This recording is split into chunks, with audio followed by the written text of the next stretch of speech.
Halo, assalamualaikum warahmatullahi wabarakatuh. Salam sejahtera bagi kita semua. Om Swastiastu, Namo Buddhaya, dan salam kebajikan. Apa kabar teman-teman semua? Perkenalkan, nama saya Dr. Ade Furi. Hari ini saya akan mengangkat sebuah topik, yaitu salah satu terobosan teknologi di dalam dunia kesehatan, yaitu adalah telemedicine. Mungkin ada yang pernah mendengar tentang telemedicine, atau ada yang belum pernah juga. Apa sih itu telemedicine dan bagaimana cara penggunaannya? Jadi telemedicine ini adalah sebuah terobosan dalam beberapa dekade terakhir dari teknologi informasi dan komunikasi yang bertujuan untuk memudahkan akses antara pasien dengan tenaga medis, baik itu dengan dokter umum, dengan dokter spesialis, maupun tenaga kesehatan lainnya.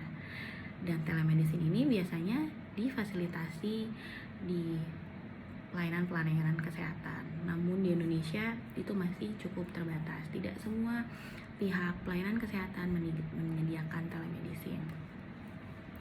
Jadi telemedicine ini sebenarnya mulai dikembangkan semenjak kejadian terakhir, yaitu pandemi, di mana pandemi itu menyulitkan kita untuk berkomunikasi secara dua arah dengan tatap muka antara pasien dengan dokter atau tenaga medis.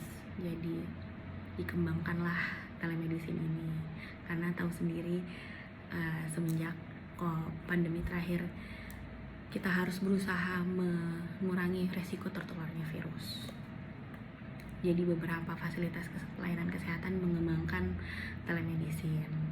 Apa sih itu telemedicine? Gimana sih caranya? Jadi telemedicine ini salah satu upaya membangun atau salah satu upaya untuk berkomunikasi dua arah, walaupun sebenarnya tidak dengan tatap muka bertemu pasien antara dokter atau pelayanan tenaga kesehatan lain.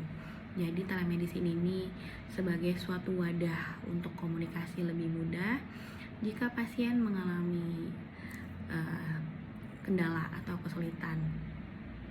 Ya, seperti di Indonesia ini salah satunya adalah sulitnya perjalanan antara rumah pasien atau tempat tinggal pasien menuju ke tempat fasilitas kesehatan yang memadai atau yang cukup bisa membantu.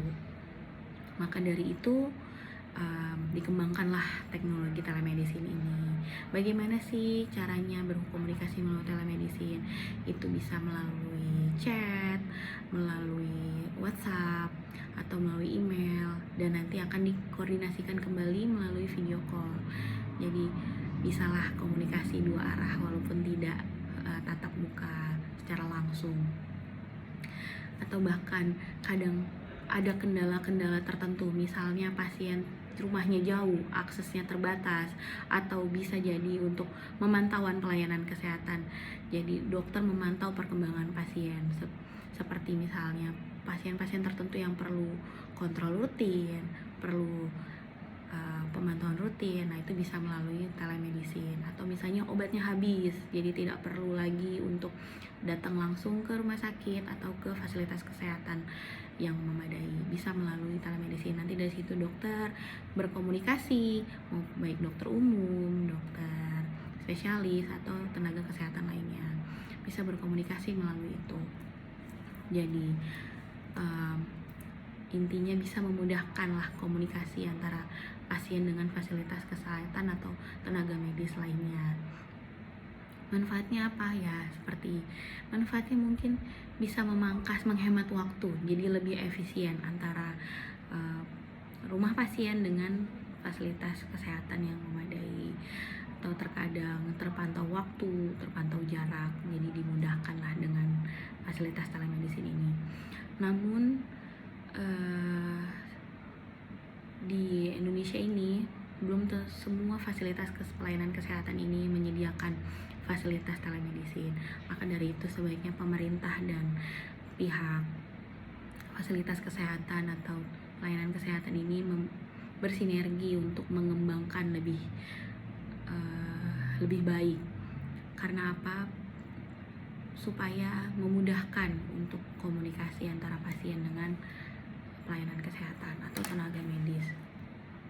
Yang manapun pihak kekurangannya adalah pihak pemerintah pun perlu mengembangkan jaringan supaya konektivitasnya lebih mudah.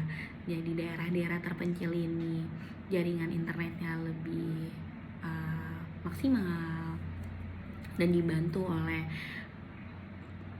tenaga medis yang mengedukasi bagaimana cara penggunaan telemedicine ini, bagaimana cara komunikasi